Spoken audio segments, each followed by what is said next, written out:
Hello everyone, I am Rishabh sir. SC family में आपका स्वागत करता हूँ। बच्चों, हम क्लास 10 साइंस 1 का आज 9 नंबर का चैप्टर स्टार्ट करने वाले हैं, कार्बन कंपाउंड। तो चलिए फिर स्टार्ट करते हैं।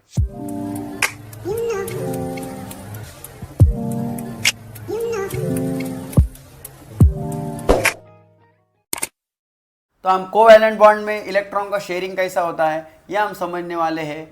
हमारा जो टॉपिक है स्ट्रक्चर का जो टॉपिक है उस टॉपिक से हम समझने वाले हैं जो शेयरिंग ऑफ इलेक्ट्रॉन होता है वो क्या होता है और उसके स्ट्रक्चर कैसे बनते हैं। तो सबसे पहले स्ट्रक्चर हमें बनाना है हाइड्रोजन के लिए। तो आपको पता होना चाहिए हाइड्रोजन को हम H2 लिखते हैं। क्या लिखते हैं? H2। अभी मैं जो बता रहा हूँ उसकी तरफ सबको ध्यान देना है। हाइड्रोजन का स्ट्रक्चर मतलब हाइड्रोजन को हम H2 लिखते हैं, तो H2 चाहिए हमें यहाँ पे। तो हम पहला एक H लिखेंगे और इसके अराउंड में सिंबल ड्रॉ करेंगे। दूसरा H लिखेंगे, इसके अराउंड में सिंबल ड्रॉ करेंगे। तो मैं आपको तरीका बता रहा हूँ, उस स्टेप को आपको फॉलो करना है। अब सबको पता है हाइड्रोजन का एटॉमिक नंबर 1 है, तो उसका इलेक्ट्रॉनिक कॉन्फ़िगरेशन 1 है, वैलेंस इलेक्ट्रॉन भी 1 है। तो हमें वैलेंस इलेक्ट्रॉन की ज़रूरत होती है। तो हाइड्रोजन के पास 1 वैलेंस इलेक्ट्रॉन होता है और हम उसको इस डॉट से शो करने वाले हैं। तो इसके पास भी 1 है, तो इसको भी हम डॉट से शो करेंगे। और अगर शेयरिंग करना है तो दोनों के इलेक्ट्रॉन हमें आमने सामने रखने हैं, मतलब इसका यहाँ पे रख रहे हैं और इसका इधर रख रहे हैं, तो ये गलत हो जाएगा। अभी हमें क्या करना है, इसकी ओवरलैपिंग करना है। तो ये हो गई ओवरलैपिंग, ये हो गया हमारा हाइड्रोजन, ये हो गया हाइड्रोजन। अभी मुझे बताओ, इस हाइड्रोजन के पास 1 इलेक्ट्रॉन है, इसको 1 इलेक्ट्रॉन और चाहिए, वैसा इसको भी 1 इलेक्ट्रॉन चाहिए, लेकिन दोनों भी ना ही तो गेन करेंगे ना ही तो लॉस करेंगे। तो दोनों ने क्या डिसाइड किया, अपन दोनों मिला के एक दूसरे को इलेक्ट्रॉन क्या करते हैं, शेयर करते हैं। तो दोनों ने मिला के एक दूसरे को इलेक्ट्रॉन क्या किया, शेयर किया। अब ये 2 इलेक्ट्रॉन का बॉन्ड यहाँ पे हमें दिखाई दे रहा है।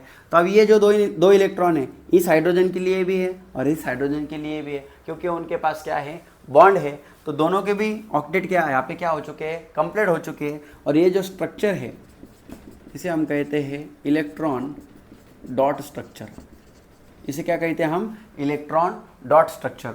मान लो अगर हमने ये ऐसा लिया होता, कितना वैलेंस इलेक्ट्रॉन है 1, तो हम इसको क्रॉस से भी शो कर सकते हैं। और फिर हम क्या करेंगे, ओवरलैपिंग करेंगे और हम ऐसा बताएंगे, तो ये हो जाएगा आपका electron cross structure.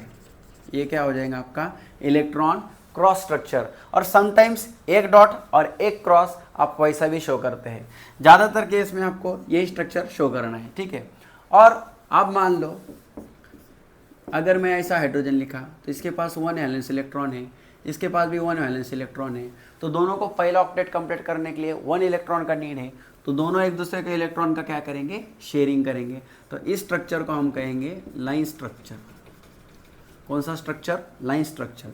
Line structure which is also called as structural formula. Line structure which is also called as structural formula. यहाँ पे दोनों में जो बॉन्ड बना है उसे हम कहेंगे सिंगल बॉन्ड। क्या कहेंगे, सिंगल बॉन्ड। सिंगल बॉन्ड को हमें कहना है अल्केन। क्या कहना है, अल्केन। और अल्केन को हम कह सकते हैं सैचुरेटेड। क्या कह सकते हैं, सैचुरेटेड। तो ये बेसिक इन्फॉर्मेशन आपको पता होनी चाहिए। और वैसे तो ये फर्स्ट स्ट्रक्चर मैंने ड्रॉ किया है, इसलिए किसी को ज़्यादा टेंशन लेने की ज़रूरत नहीं। मैं अभी बहुत सारे स्ट्रक्चर आपको ड्रॉ करके बताऊंगा। सारे चैप्टर ऑलमोस्ट सारे जितने भी स्ट्रक्चर है आपको पूरे स्ट्रक्चर में ड्रॉ करके बताऊंगा। तो you don't worry about that. पहला स्ट्रक्चर सबको समझ में आ रहा है और आप ध्यान देते चलो, मैं जैसे जैसे स्ट्रक्चर ड्रॉ करूंगा आपको और समझ में आएगा। और जितना भी मैं लिखवा रहा हूँ वो आपको लिखना है, ये चीज़ आप ध्यान में रखो, ठीक है। सो अभी हम स्ट्रक्चर ड्रॉ करेंगे ऑक्सीजन के लिए। अभी हम जो स्ट्रक्चर ड्रॉ करने वाले हैं ऑक्सीजन के लिए, ऑक्सीजन को हम क्या लिखते हैं, O2। तो हमें क्या करना है, symbol draw around circle, symbol draw around circle. अभी ऑक्सीजन का आपको पता है एटॉमिक नंबर 8 2,6। तो जो कंप्लीट इलेक्ट्रॉन है, जो ऑक्टेट कंप्लीट है, उस इलेक्ट्रॉन को अगर स्ट्रक्चर में नहीं भी शो किया तो भी आपका आंसर राइट है, ठीक है। तो आपके अभी कितने वैलेंस इलेक्ट्रॉन है ऑक्सीजन के पास, 6। तो 6 इलेक्ट्रॉन को मैं कैसे शो करूंगा, देखो this two and this two. Okay, मेन मुझे क्या है, मुझे पता है सेकेंड ऑक्टेट कंप्लीट करने के लिए मुझे 2 का नीड है, तभी ये क्या होने वाला है, 8। तो सेकेंड ऑक्टेट भी आपका कंप्लीट होने वाला है। तो 2 इलेक्ट्रॉन का नीड है, मतलब 2 पेयर ऑफ इलेक्ट्रॉन यहाँ पे शेयर होने वाला है। तो 2 पेयर ऑफ इलेक्ट्रॉन शेयर होने वाला है, तो 2 इलेक्ट्रॉन मुझे आमने सामने रखना पड़ेगा, इसका भी 2 और इसका भी 2, तो दोनों एक दूसरे को कितना पेयर ऑफ इलेक्ट्रॉन शेयर करेंगे 2। बाकी 4 इलेक्ट्रॉन आप किधर भी ड्रॉ करो आपका स्ट्रक्चर राइट होता है। अब ऐसा ड्रॉ करो, इधर ड्रॉ करो, इधर ड्रॉ करो, किधर भी ड्रॉ करो, कोई टेंशन नहीं है। तो अब इसको भी 2 इलेक्ट्रॉन का नीड है, इसको भी 2 इलेक्ट्रॉन का नीड है, तो दोनों में एक दूसरे को 2 पेयर ऑफ इलेक्ट्रॉन क्या करेंगे, शेयर करेंगे। तो हम इसका ओवरलैपिंग करेंगे, ये ऑक्सीजन, ये ऑक्सीजन, ये 4 इलेक्ट्रॉन एज इट इज, तो ये दोनों ने एक बॉन्ड बनाया ऐसे, ये दोनों ने एक बॉन्ड बनाया ऐसे। आप देख सकते हैं 1 2 3 4 5 6 7 8 इस ऑक्सीजन के लिए, 1 2 3 4 5 6 7 8 इस ऑक्सीजन के लिए, मतलब दोनों ने शेयरिंग ऑफ इलेक्ट्रॉन किया और बॉन्ड बनाया और उनका कंपाउंड भी बन गया, मतलब वो मॉलिक्यूल फॉर्म हो गया, कौन सा, ऑक्सीजन। तो इसे हम कहते हैं इलेक्ट्रॉन डॉट स्ट्रक्चर। यहाँ पे आप क्रॉस भी यूज कर सकते हैं और स्ट्रक्चर को ड्रॉ कर सकते हैं। दूसरा स्ट्रक्चर मैंने आपको इसी का कैसे बताया, ऑक्सीजन ऑक्सीजन, यही से आएगा। अगर ये आपको आ गया तो यही से आएगा, जैसा यहाँ पे शो किया है वैसे ही यहाँ पे शो करना है, सिर्फ सर्कल नहीं लेना है। अभी कितना पेयर ऑफ इलेक्ट्रॉन शेयर होगा यहाँ पे, 2 पेयर ऑफ इलेक्ट्रॉन, तभी उसका ऑक्टेट क्या होगा, कंप्लीट। मतलब ये हो गया 1 और ये हो गया 2, तो अब इसे हम कहेंगे डबल बॉन्ड। क्या कहेंगे, डबल बॉन्ड। डबल बॉन्ड को कहना है अल्कीन, अल्कीन को कहना है अनसैचुरेटेड, अल्कीन को कहना है अनसैचुरेटेड। बाकी ये स्ट्रक्चर कौन सा स्ट्रक्चर है, फिर एक बार, लाइन स्ट्रक्चर। और लाइन स्ट्रक्चर को हम क्या कहेंगे, स्ट्रक्चरल फार्मूला। लाइन स्ट्रक्चर को हम क्या कहेंगे, स्ट्रक्चरल फार्मूला। आ रहा है सबको समझ में, कोई दिक्कत तो नहीं है। अगर ध्यान देंगे अच्छे से तो समझ में आएगा। जैसे कि मैं बताऊंगा नाइट्रोजन, नाइट्रोजन को हम लिखते हैं N2। तो अभी देखो क्या करना है, draw symbol, draw around circle, draw symbol, draw around circle. अभी नाइट्रोजन जो होता है उसका एटॉमिक नंबर 5 होता है, मतलब 7 होता है, तो 2,5। तो इसके वैलेंस इलेक्ट्रॉन कितने, 5, और इसको सेकेंड ऑक्टेट कंप्लीट करने के लिए 3 का नीड है। 3 का नीड है मतलब 3 पेयर ऑफ इलेक्ट्रॉन क्या होने वाला है, शेयर होने वाला है। तो हम क्या करेंगे, 3 पेयर ऑफ इलेक्ट्रॉन आमने सामने रखते हैं, और 2 electron as per your concern, आपको जैसे भी रखना है आप वैसे रख सकते हैं। अब सबको पता चल गया होगा अभी क्या करना है, ओवरलैपिंग करना है। तो आपने ओवरलैपिंग कर लिया, ये नाइट्रोजन यहाँ पे 2 बता दिया, यहाँ पे 2 बता दिया। अभी देखो ये दोनों मिला के एक शेयर करेगा,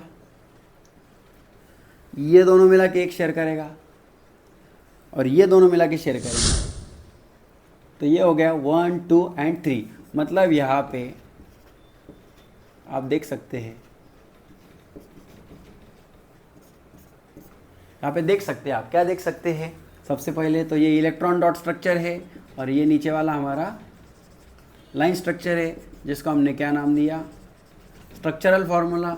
बॉन्ड जो है वो ट्रिपल है, ट्रिपल बॉन्ड को हम कहेंगे अल्काइन। क्या कहेंगे हम इसको, अल्काइन। ट्रिपल बॉन्ड को हम कहेंगे अल्काइन, और ये भी क्या हो जाएगा आपका, अनसैचुरेटेड। क्या हो जाएगा ये, अनसैचुरेटेड। तो इतना आपको लिखना है, और भी कुछ स्ट्रक्चर है जो आपको मैं बताता हूँ, जो आपको और अच्छे से समझ में आने वाले हैं। H2O के लिए, काय के लिए, H2O के लिए। अभी ये जो लास्ट स्ट्रक्चर है मैं आपको electron dot and line structure दोनों भी बताता हूँ, इसके बाद हम कंटिन्यू लाइन स्ट्रक्चर ही लेने वाले हैं। तो वाटर का कैसे करना है, H draw around circle, O draw around circle, H draw around circle. जो सिंगल एलिमेंट है उसको अगर बीच में रखते हैं तो आपको स्ट्रक्चर ड्रॉ करने में आसानी रहेगी। तो हाइड्रोजन का 1 वैलेंस इलेक्ट्रॉन, इस हाइड्रोजन का भी 1 वैलेंस इलेक्ट्रॉन। अब दोनों तरफ से शेयरिंग करना था, ऑक्सीजन का एक इधर से लेते हैं, एक इधर से लेते हैं, और बाकी 4 इधर से लेते हैं। तो आप देख सकते हैं हाइड्रोजन का 1 वैलेंस इलेक्ट्रॉन होता है, और ऑक्सीजन का कितना होता है, 6। ठीक है, तो अब इसका ओवरलैपिंग समझ ही गया होगा आपको। ये आपका H, ये O, ये H, ये 4 एज इट इज। तो ये दोनों ने मिला के ये एक बॉन्ड कर लिया, ये दोनों ने मिला के ये एक बॉन्ड कर लिया। तो this is the electron dot structure for water. This 2 electron for hydrogen, this 2 electron for hydrogen, and this 8 electron for oxygen. इसका लाइन स्ट्रक्चर कैसे आएगा, ये हो गया, ये हो गया, और ये आपका 4 इलेक्ट्रॉन। तो you can see line structure of water, जिसको क्या कहते हैं, अभी आपको मैंने सब चीज़ें बता दी है। हम करते हैं CO2 के लिए, तो आपको क्या करना है, OCO। अभी मैं डायरेक्टली लाइन स्ट्रक्चर बताऊंगा, उस पे से आपको डॉट स्ट्रक्चर की प्रैक्टिस करनी है, खुद ड्रॉ करना है। तो ऑक्सीजन के देखो, ऑक्सीजन के पास कितना होता है 6, उसको नीड कितने का है 2 का है, तो उसको कार्बन के साथ डबल बॉन्ड बनाना पड़ेगा। तो कार्बन के जो 4 इलेक्ट्रॉन है हम कुछ ऐसे बनाएंगे जो 2 पेयर ऑफ इलेक्ट्रॉन शेयर कर सके। तो यू कैन सी ऑक्सीजन का 6 अभी इस बार मैंने कैसे ड्रॉ किया है, हर बार ऑक्सीजन का जो 6 इलेक्ट्रॉन है मैं डिफरेंट वे में ड्रॉ कर रहा हूँ, क्योंकि हमारा रिक्वायरमेंट कैसा है, शेयरिंग कैसा है, वो हमें देखना होता है। तो ऑक्सीजन को 2 चाहिए और इसको भी 2 चाहिए, मतलब दोनों को मिला के 2 2 4 चाहिए। तो कार्बन के पास 4 शेयरिंग करने का कैपेसिटी है, तो ऐसा 2 शेयर करेगा और ऐसा 2 शेयर करेगा। तो this is the structure for carbon dioxide, ठीक है। और एक लास्ट स्ट्रक्चर बता देता हूँ मैं, सल्फर 8। तो सल्फर का जो एटॉमिक नंबर होता है वो 16, 2,8,6। तो 6 वैलेंस इलेक्ट्रॉन सल्फर के पास है, मतलब उसको 2 का नीड गिरने वाला है। तो सल्फर 8 का हम ऐसा ड्रॉ करेंगे, देखो, ओके। तो अभी 6 इलेक्ट्रॉन कैसा बताएंगे, देखो 1 2 1 2 1 2 1 2 1 2 1 2 1 2 1 2। तो सबके मैंने अभी 2 वैलेंस इलेक्ट्रॉन शो किए हैं, और सब में मैंने क्या ले लिया, बॉन्ड ले लिया, सब में मैंने शेयरिंग कर दिया, सब में मैंने शेयरिंग कर दिया, ओके। अभी मैं इनके देखो, सल्फर के मुझे 6 इलेक्ट्रॉन बताने हैं, सो 2, ये 2 4 और ये 5 और ये 6। तो you can see completely 6 electron आपको यहाँ पे दिख रहा है। तो इस सल्फर के पास 1 2 3 4 5 6 इलेक्ट्रॉन है। अब सल्फर को थर्ड ऑक्टेट कंप्लीट करने के लिए 2 का नीड है, तो एक इलेक्ट्रॉन इधर से आएगा और एक इलेक्ट्रॉन इधर से आएगा, तो इस सल्फर का यहाँ पे ऑक्टेट कंप्लीट हो जाएगा। इसका भी देख सकते हैं आप, ये 2 हो गए, ये 2 4 हो गए, ये 5 और ये 6। तो इसके पास एक इधर से आया, एक इधर से आया। तो सबके लिए आप वैसा भी समझ सकते हैं, सबके लिए वैसे ही होने वाला है। अब देख सकते हैं सभी सल्फर आइटम जो है उनका वैलेंसी भी फुलफिल है और उन्होंने स्ट्रक्चर भी बनाया है। तो यहाँ पे सल्फर 8 आइटम का बहुत ही अच्छा स्ट्रक्चर है, यहाँ पे हमने ड्रॉ किया है, जो एक रिंग फॉर्म में आपको यहाँ पे देखने को मिल रहा है, ठीक है। तो ऐसे आज हमने कार्बन के बारे में डिटेल स्टार्ट कर दिया है, कार्बन का इंट्रोडक्शन हमने देख लिया है और कार्बन के स्ट्रक्चर भी हमने स्टार्ट कर दिए हैं। नेक्स्ट लेक्चर में मैं आपको पढ़ाने वाला हूँ हमारा अल्केन, अल्कीन एंड अल्काइन, जो मैंने आपको एक्सप्लेन किया आज का लेक्चर में। तो अल्केन, अल्कीन, अल्काइन का general formula, molecular formula, structure formula, condense structural formula, ये चारों भी चीज़ें कैसी बनते हैं ये हम एक लेक्चर के अंदर क्या करने वाले हैं, देखने वाले हैं। तो फिर एक बार मैं क्षमा चाहता हूँ, हमारे लेक्चर्स में गैप गिर गया, लेकिन मैं आपको बताना चाहूँगा हमने फर्स्ट चैप्टर स्टार्ट किया था ग्रेविटेशन, डिटेल में मैंने उसको आपको पढ़ाया है। अभी सेकेंड टर्म के हिसाब से मैं आपका पहले जो इंपॉर्टेंट चैप्टर है वो आपका कवर करके देता हूँ, और बिफोर बोर्ड एग्जाम जैसा मैंने आपको कमिटमेंट किया है, आपका 10th साइंस 1 का कंप्लीट सिलेबस में आपको कंप्लीट करके देने वाला हूँ। तो बहुत से बच्चे हमारे चैनल पे अगर नए आए हैं तो फर्स्ट चैप्टर भी देखना है, इसे भी पूरा डेली देखना है, और चैनल अगर आपको लगता है ये आपके लिए अच्छा है तो बाकी मुझे बताने की ज़रूरत नहीं है, आप ज़्यादा से ज़्यादा बच्चों को इसको शेयर करिए और लाइक भी करिए और सब्सक्राइब भी करिए। तो डेली अभी मैं आपसे मिलने आने वाला हूँ, आप एक नोटबुक करिए और इसके नोट्स बनाइए और इस चैप्टर का जल्दी से पढ़ाई शुरू करिए। So have a nice day, thank you.